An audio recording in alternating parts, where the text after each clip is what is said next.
নমস্কার বন্ধুরা, সংবাদ প্রভাকর টাইমসের পক্ষ থেকে সবাইকে স্বাগত জানিয়ে শুরু করছি আজকের নতুন ভিডিও। আজকের আলোচনার বিষয় দীঘার জগন্নাথ মন্দির।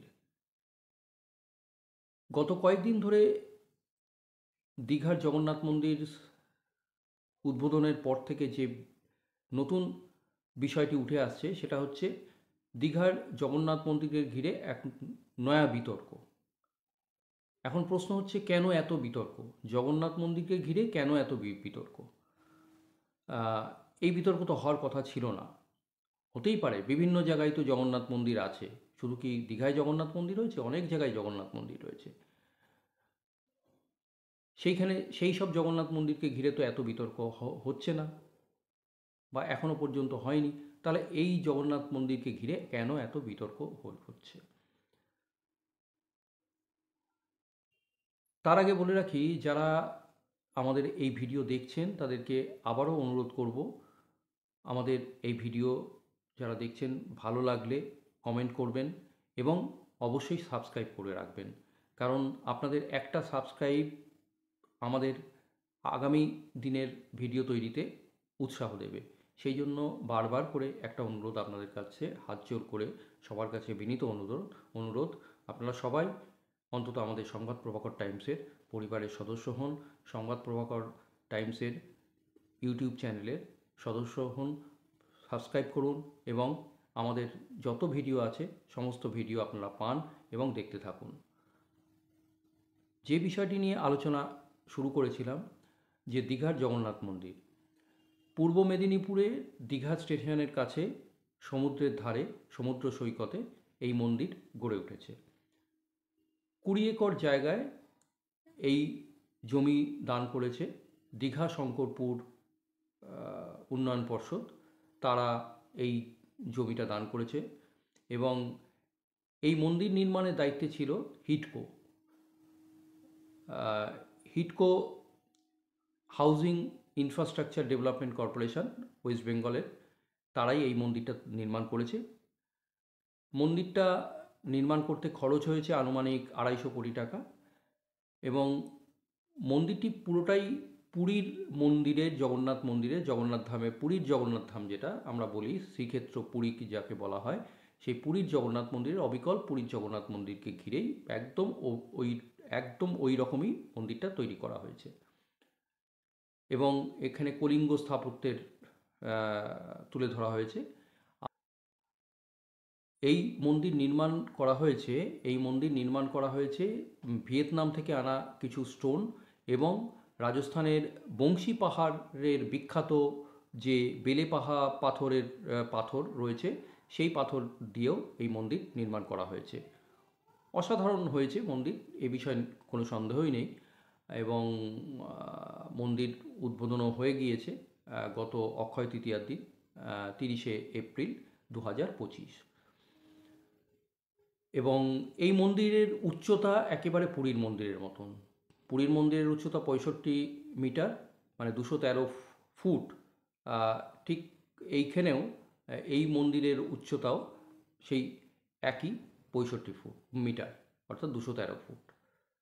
মানে এখানে মন্দিরে মূল বিগ্রহ যে তিনজনের, প্রভু শ্রী জগন্নাথ, বলভদ্র এবং সুভদ্রা, তিনজনের রয়েছে। এবং অন্যান্য দেবদেবীরও বিগ্রহ রয়েছে, সেগুলো পূজিত হবে। এখন যেটা উঠে আসছে, মারাত্মক বিষয় উঠে আসছে, সেটা হচ্ছে যে এই মন্দির ঘিরে মারাত্মক একটা বিতর্ক তৈরি হয়েছে। এখন অনেকেই প্রশ্ন তুলেছিলেন যে মন্দিরটা শুরু হওয়ার আগে, যে কোনো রাজ্য সরকার কি পারে এরকম মন্দির তৈরি ক্ষেত্রে কোনো টাকা বরাদ্দ করতে? তা সেই বিতর্ক তো ছিলই, সেটা তো রয়েছেই। এবং রাজ্য সরকার সেটা মন্দির হিসেবে সেটা দেখাচ্ছে না, তারা দেখিয়েছে যে জগন্নাথ, শ্রী শ্রী জগন্নাথ কালচারাল সেন্টার, এই বলে তারা এই টাকাটা অ্যালট করেছে এবং সেইভাবে দেখানো হচ্ছে। কিন্তু মুশকিল হচ্ছে সেটা হচ্ছে যে জগন্নাথ ধাম, এই ধাম কথাটাতেই একেবারে তোলপাড় শুরু হয়ে গিয়েছে। এই এই একটা বিষয়, জগন্নাথ ধাম, এইটা একটা ব্যাপার রয়েছে। আর আরেকটা বিষয় রয়েছে, সেটা হচ্ছে মন্দিরের বিগ্রহ, যেটা কাঠের বিগ্রহ, সেটা যে নিম কাঠ দিয়ে তৈরি, অর্থাৎ দারু মূর্তি যে যে বলা হয়, ভগবান জগন্নাথ দেবের মূর্তি তো দারু মূর্তিকেই দিয়েই প্রাণ প্রতিষ্ঠা করানো হয় এবং সেই মূর্তি পূজিত হয়। এই সেই দারু মূর্তি, সেই দারুর যে মূর্তিটা নিম কাঠ, সেটা নিয়ে আসা হয়েছে পুরী থেকে। এবং যে বিতর্ক শুরু হয়েছে যে ওখানকার পুরীর কোনো একজন সেবায়িত, তার তিনি এই ওখানকার যে নবকলেবর 2015 সালে যে নবকলেবর হয়েছিল পুরীতে, সেই নবকলেবরের যে অতিরিক্ত নিম কাঠ ছিল, দারু কাঠ ছিল, সেই অতিরিক্ত নিম কাঠ দিয়েই দীঘার যে কাঠের মূর্তি বিগ্রহ করা হয়েছে, সেই মূর্তি দিয়ে কাঠ দিয়ে নাকি করা হয়েছে। এখন বিষয়টা হয়ে এসে গেছে যে কেন এই এই অতিরিক্ত কাঠ এখানে ব্যবহার করা হলো, এটা তো করা উচিত নয়, এইটাকে কেন করা হলো, এইটা একটা বিষয়। আর আরেকটা বিষয় হচ্ছে পুরীর যেসব সমস্ত সেবায়িত, অনেক কিছু কিছু সেবায়িত নাকি দীঘার ওই জগন্নাথ মন্দির উদ্বোধনের দিন তারা হাজির ছিলেন, তারা এসেছেন।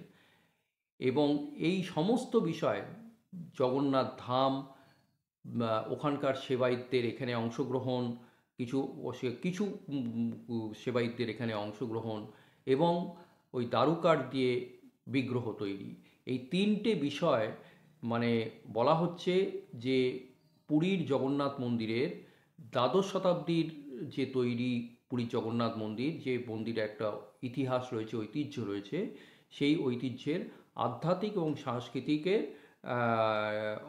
স্বতন্ত্রতাকে ক্ষুণ্ণ করেছে এই ঘটনা। এবং এই জন্য ওখানকার উড়িষ্যার গভর্নমেন্টের যে আইনমন্ত্রী, তিনি পৃথ্বীরাজ হরিচন্দন, এবং তিনি ওখানকার শ্রী শ্রী জগন্নাথ টেম্পল অ্যাডমিনিস্ট্রেশনের যিনি প্রধান অ্যাডমিনিস্ট্রেটর, মুখ্য প্রশাসক,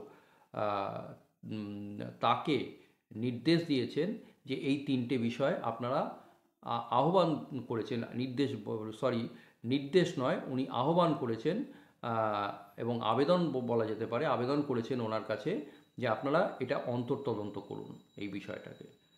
এবং আজই দিল্লিতে পুরীর সাংসদ সম্বিত মহাপাত্র, বিজেপির সাংসদ, তিনি এই বিষয়টাকে নোটিশ করেছেন এবং তিনি বলেছেন, সম্বিত পাত্র বলেছেন যে 4টে ধামের কথা, 4টে ধামের মধ্যে পুরী হচ্ছে একটি ধাম, এখানে অতিরিক্ত কোনো ধাম হতে পারে না এই দ্বারাই। এবং তিনি এই যে যে অন্তর্তদন্তের নির্দেশ দেওয়া হয়েছে পুরীর মন্দিরের অ্যাডমিনিস্ট্রেটরকে, প্রধান প্রশাসককে, উনি সেই তদন্তের দিকে তাকিয়ে রয়েছেন। উনি দেখছেন যে এই তদন্তের কী রূপ পায়, সেই দিকে তিনি অপেক্ষা করে থাকবেন।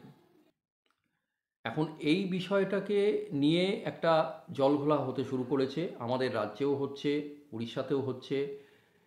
ইতিমধ্যে মানে আমাদের রাজ্য থেকেও বহু মানুষ এই রকম শুরু করেছে যে এখানে কি করে হয় এরকম, জগন্নাথ পুরীতে জগন্নাথ মন্দির রয়েছে, আমাদের এখানে জগন্নাথ মন্দির কেন করা হলো, কেন এখানে এই রকম পুরীর মতন করে জগন্নাথ মন্দির এক অবিকল সেটাকে একটা কপি করা হলো, এই নিয়ে নানান মানুষের নানান রকম মতামত শুরু হয়ে গেছে। তো যে যেমন পারছে সে তেমনভাবে করছে। ভগবান যে কোনো জায়গায় থাকতেই পারে, ভগবান মানে পৃথিবীর যে কোনো প্রান্তে ভগবান থাকতে পারে, সে সব ধর্মের ভগবান, সে খ্রিস্টান হোক, মুসলিম হোক, বৌদ্ধ হোক, জৈন হোক, আমাদের হিন্দু সনাতনী হোক, যে কোনো ধর্মের ভগবান যে কোনো প্রান্তেই থাকতে পারে, সেটা কোনো বিষয় নয়। এখন বিষয় যেটা দাঁড়াচ্ছে, যেটা উড়িষ্যার মানুষ এবং উড়িষ্যা গভর্নমেন্টের এবং পুরীর জগন্নাথ মন্দিরের পক্ষ থেকে যেটা ওরা ক্ষোভ প্রকাশ করছে যে কেন এই রকম করা হবে, যে পুরীর মন্দিরের মতন কেন করা হলো, এবং এখানে পুরীর মন্দিরকে জগন্নাথ ধাম বলা হচ্ছে, এই দীঘার জগন্নাথ মন্দিরকে আবার জগন্নাথ ধাম কেন আখ্যা দেওয়া হচ্ছে, ধাম কি করে হতে পারে, এইটা নিয়ে মানে প্রবল বিতর্ক।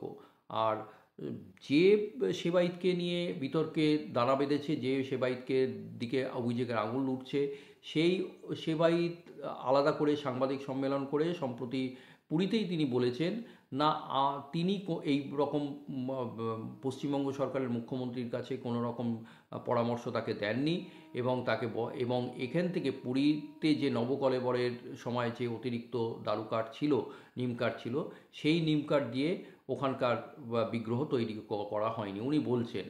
এর সত্যতা আমরা যাচাই করে করে দেখিনি, এবং এই সত্যতা তো ইতিমধ্যে তদন্ত সাপেক্ষ এবং সেটা তদন্ত চলছে। পুরীর অ্যাডমিনিস্ট্রেটর, জগন্নাথ মন্দিরের প্রধান প্রশাসক তারা ইতিমধ্যে তদন্ত শুরু করেছে। এখন সেই তদন্ত কী রূপ নেয় সেটার দিকে আমরাও তাকিয়ে রয়েছি, প্রত্যেকেই তাকিয়ে রয়েছে, যে সত্যি কি ওই অতিরিক্ত নিম কাঠ দিয়ে হয়েছে। আর উনি যদিও বলছেন যে এটা সাধারণ নিম কাঠ দিয়ে হয়েছে, সত্যি সাধারণ নিম কাঠ দিয়ে হয়েছে নাকি ওই নবকলেবরের অতিরিক্ত নিম কাঠ যেটা ছিল সেই নিম কাঠ দিয়ে তৈরি করা হয়েছে। আর আরেকটা বিষয় হচ্ছে, সেদিনকে ইতিমধ্যে এই দীঘার জগন্নাথ মন্দিরের যে দায়িত্ব দেওয়া হয়েছে ইসকনকে। ইসকন করবে হচ্ছে যেখানে ওখানে পাথরের যে বিগ্রহ, জগন্নাথ বলভদ্র সুভদ্রার পাথরের বিগ্রহ পুজো করবেন তারা। আর পুরোহিতরা যারা পুরী থেকে এসেছিলেন, যারা প্রশিক্ষণ দিয়েছেন যে ওখানকার পুরোহিতদের, সেই পুরোহিতরা করবেন দারু কাঠের বিগ্রহকে পুজো করবেন। এখন বিষয় হচ্ছে যে সেই জগন্নাথ বিগ্রহের পুজো করা নিয়েও, ইসকনের পুজোর রীতি নিয়েও পুরীর থেকেও একটা অভিযোগ হয়েছে। তারা একটা উষ্মা প্রকাশ করেছে, একটা প্রশ্ন তুলেছে যে এরা ইসকন পুজো করে হচ্ছে গৌড়ীয় মত অনুসারে, এবং এটা তো জগন্নাথ ধাম, জগন্নাথ দেবের মূর্তি, জগন্নাথের নিজস্ব নিয়ম রীতি মেনে, দ্বৈত নিয়ম মেনে, দ্বৈত ইয়ে মেনে, জগন্নাথের রীতি মেনে, জগন্নাথ দেবের রীতি মেনেই পুজো করা হয়। তা সেইটা নিয়ে একটা বিতর্ক ইতিমধ্যেই রয়েছে।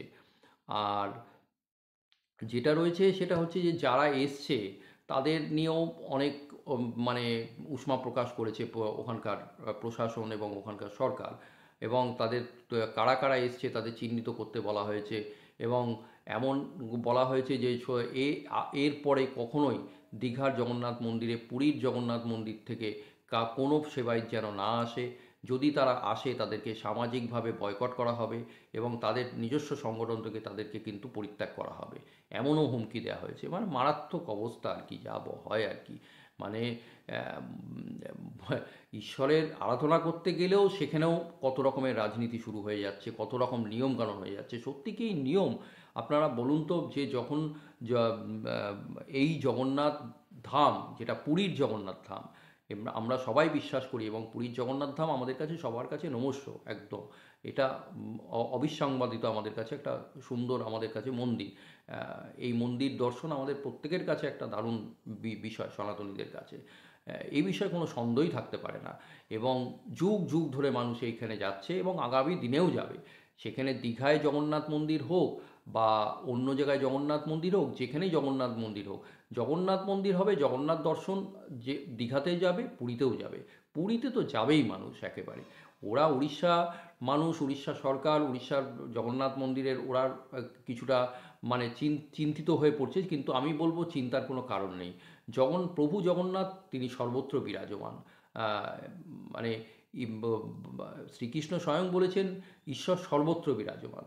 সুতরাং এখানে তো কোনো প্রশ্নই উঠছে না যে ওখানে রয়েছে বলে, একে দীঘায় হয়েছে বলে পুরীতে কেউ যাবে না।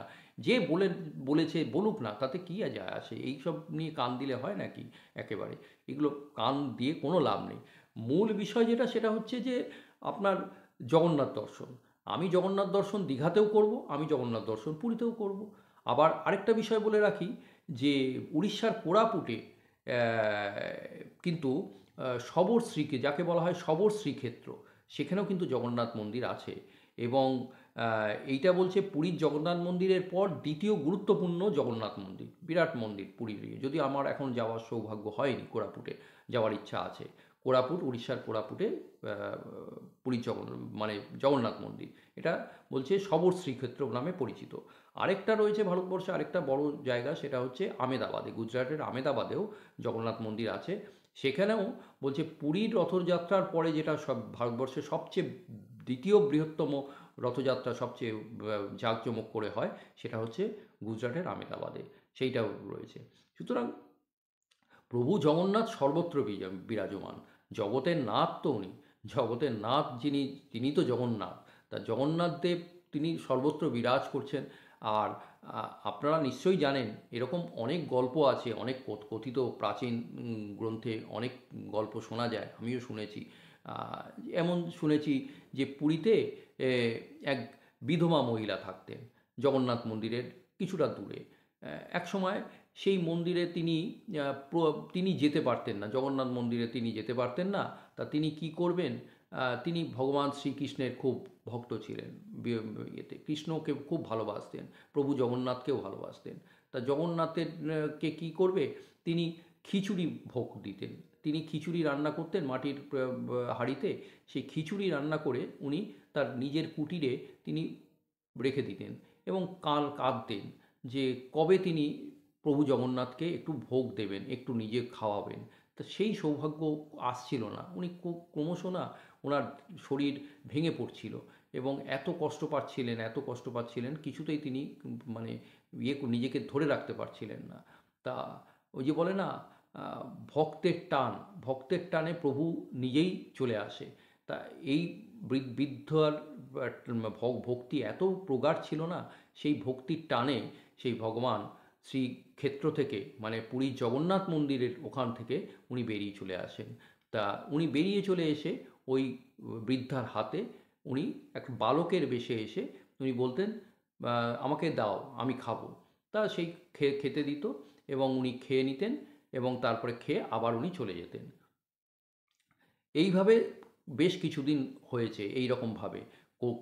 হঠাৎ করে দেখা যাচ্ছে একদিন সেখানে পুরীর পুরোহিত দেখছে যে জগন্নাথ দেবের যে বিগ্রহে সেখানে খিচুড়ির দানা, একটা খিচুড়ির চাল সেখানে খিচুড়ি দিয়ে সেখানে লেগে রয়েছে মুখের মধ্যে। তা কি হলো, এখানে খিচুড়ি কি করে, এখানে তো খিচুড়ি ভোগ দেওয়া হয় না, তাহলে খিচুড়ি এলো কোথা থেকে? এরপরে খোঁজ খোঁজ খোঁজ চারিদিকে সমস্ত কিছু খোঁজ খবর নেওয়া হলো।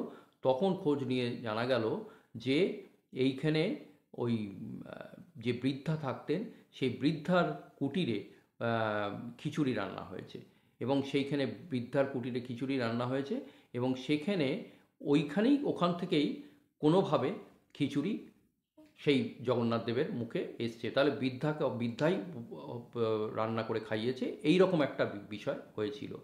এবং পরবর্তীকালে রাজাকে স্বপ্নেও দেখা দিয়েছিল যে জগন্নাথ দেব, যে আমি খিচুড়ি খেতে ভালোবাসি, তোমরা আমাকে খিচুড়ি ভোগ দিও। এবং তারপর থেকে পুরীর জগন্নাথ মন্দিরে খিচুড়ি ভোগ প্রথা চালু হয় এবং খিচুড়ি দেওয়া হয় প্রভু জগন্নাথকে। আজও এখন খিচুড়ি দেওয়া হয়। এরকম নানান কাহিনী রয়েছে, প্রচুর কাহিনী রয়েছে। তা এখন যেটা বিষয় দাঁড়াচ্ছে, এরকম কাহিনী তো প্রচুর রয়েছে, ভগবান ভক্তের হাত থেকে নানানভাবে তিনি ভোগ প্রসাদ খেয়ে নেন এবং হয়। আর আজকে যেটা দাঁড়িয়েছে এখন, দীঘার জগন্নাথ মন্দির কেন দীঘার জগন্নাথ ধাম বলা হচ্ছে, এই নিয়ে রে রে করে উঠছে কিছু মানুষ। উড়িষ্যা সরকার, উড়িষ্যাও তারাও ইয়ে করছে, আঙুল তুলছে পশ্চিমবঙ্গের দিকে।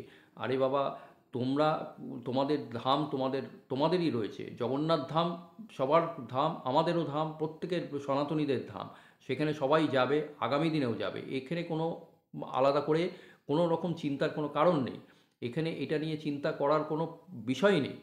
আজকে পুরীর জগন্নাথ ধাম, পুরীর জগন্নাথ মন্দির, এটা জগন্নাথ মন্দির বলো, জগন্নাথ ধাম বলো, এটা মানুষের বইয়ে জগন্নাথ ধাম যদি কেউ বলে থাকে সেটা বলেছে, সেটা হতে পারে, কিন্তু এটা তো জগন্নাথ মন্দির, এটা জগন্নাথ মন্দির হিসেবে আমি করি না, আমরা মেনে নিই না। কী আছে তাতে, অসুবিধার তো কিছু নেই। আর দারুকাঠ, যদি দারুকাঠ দিয়ে এবার কি, সেটা তো আমরা বুঝতেও পারছি না যে নবকলেবরের সেই দারুকাঠ অতিরিক্ত দারুকাঠ দিয়ে হয়েছে কিনা। তার আগে একটা বলে রাখি, নবকলেবর, নবকলেবর মানে নব মানে নতুন, আর কলেবর মানে দেহ, মানে নতুন দেহ।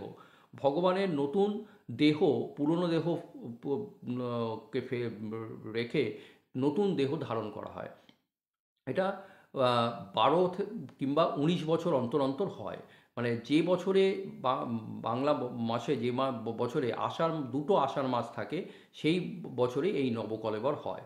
12 বছর অথবা 19 বছরে এই অন্তর অন্তর হয়। তা 2015 সালে নবকলেবর হয়েছিল। সেই নবকলেবরের যে কাঠ দিয়ে তৈরি করা হয়েছিল, সেই নতুন নিম কাঠ ভেসে আসে সমুদ্রে, সেই নিম কাঠ দিয়ে মূর্তি তৈরি করা হয় এবং সেই নিম কাঠের থেকে বলা হচ্ছে সেই নিম কাঠের অতিরিক্ত নিম কাঠ যেটা ছিল সেই অতিরিক্ত নিম কাঠ দিয়ে নাকি দীঘার জগন্নাথ মন্দিরের বিগ্রহ তৈরি করা হয়েছে। এটা সত্যি মিথ্যা আমরা জানি না, এবং এটা তো তদন্ত করছে সত্যি যে সেবাইতের দিকে আঙুল তুলেছে সেই সেবাইত সত্যি সেই অতিরিক্ত নিম কাঠ দিয়ে তিনি তৈরি করিয়েছেন কিনা। দীঘার বিগ্রহ নাকি পুরী থেকেই তৈরি হয়ে এসছে, সেইখানে সত্যিই তৈরি হয়েছে কিনা সেটা জানা নেই। সেই দারু কাঠের বিগ্রহ, কাঠের বিগ্রহ সেইটা সত্যি। এবং এইটা নিয়ে ইতিমধ্যেই ওখানকার আইনমন্ত্রী নির্দেশ মানে আহ্বান জানিয়েছে মন্দির কমিটিকে, পুরীর জগন্নাথ মন্দির কমিটিকে তাদের এইটা তদন্ত করে দেখার জন্য।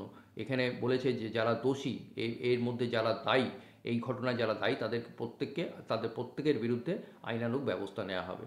এবার সেটা তাদের ব্যাপার, তারা কি করবে এটা নিয়ে পরবর্তীকালে দেখা যাবে। তবে একটা কথাই বলবো যে প্রভু শ্রী জগন্নাথ দেব তিনি এসছেন আমাদের দীঘাতে। আমিও যাব, এখনও যাইনি, দীঘাতে যাব। আপনারা সবাই আসুন। জগন্নাথ দর্শন তো একটা দারুণ ব্যাপার না? এবার পুরীতে জগন্নাথ দেবকে দর্শন করতে যাব, গেছি, এখানে দীঘাতেও যাব।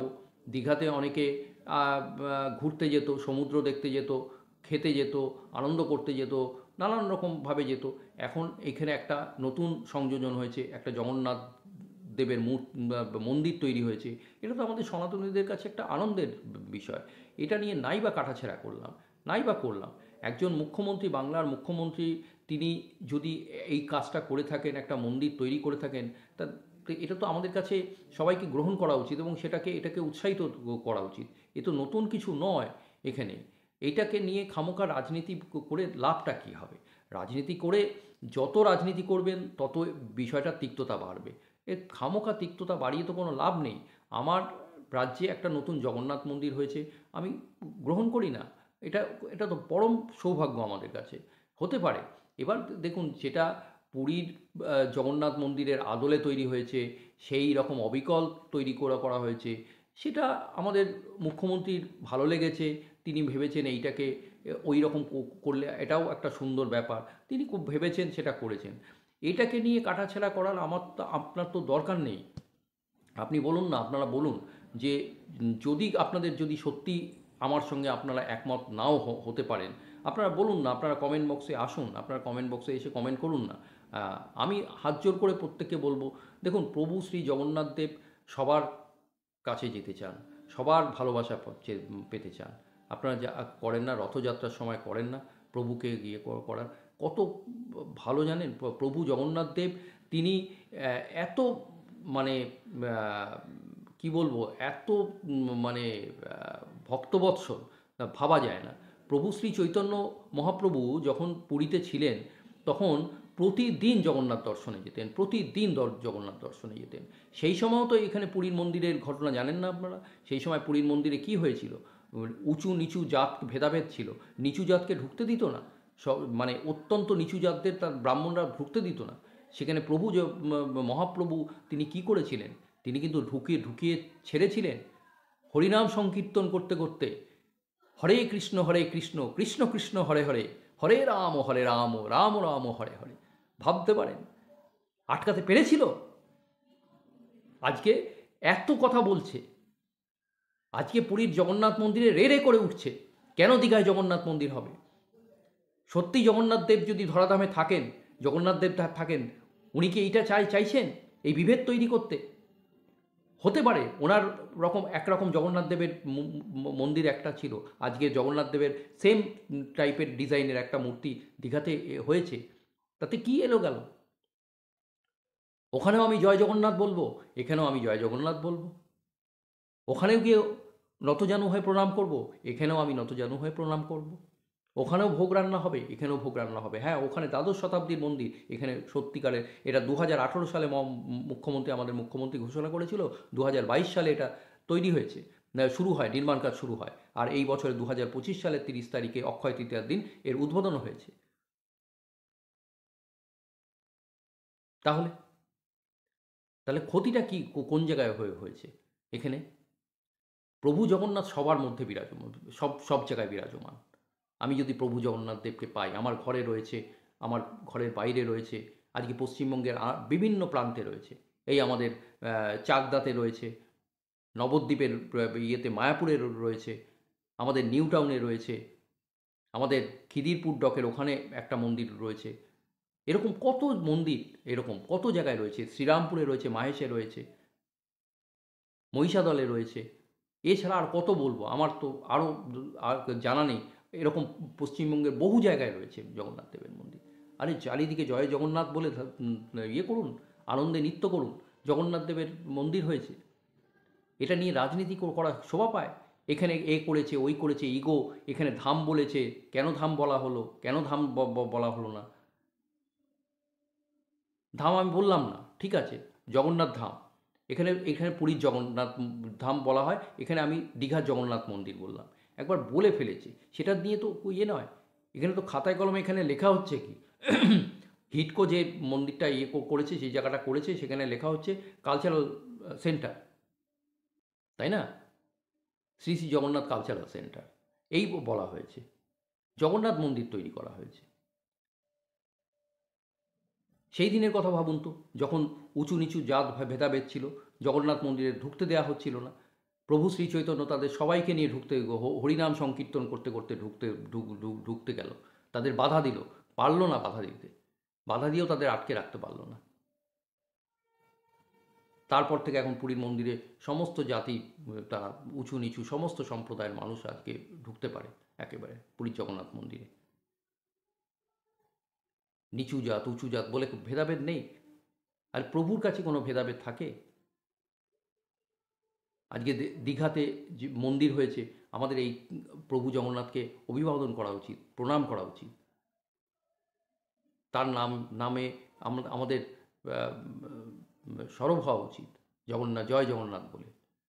আজকে সেই জায়গাটা না করে আজকে আমরা শুধু বিতর্ক আর বিতর্ক টেনে আনছি। এখানে দারু মূর্তি, অতিরিক্ত দারু মূর্তি ব্যবহার হয়েছিল কিনা, ওখানে সেবায়িতরা কেন এখানে আসবে, তারা এখানে অংশগ্রহণ করতে পারবে না, কেন এইটার ধাম বলা হলো? ধাম তো চারটে হয়, পুরীর জগন্নাথ ধাম তার মধ্যে একটি। কেন এখানে এই পশ্চিমবঙ্গের জগন্নাথ মন্দিরকে এখানে ধাম বলে বলা হচ্ছে? এই অযথা এই বিতর্ক করে কোনো লাভ নেই।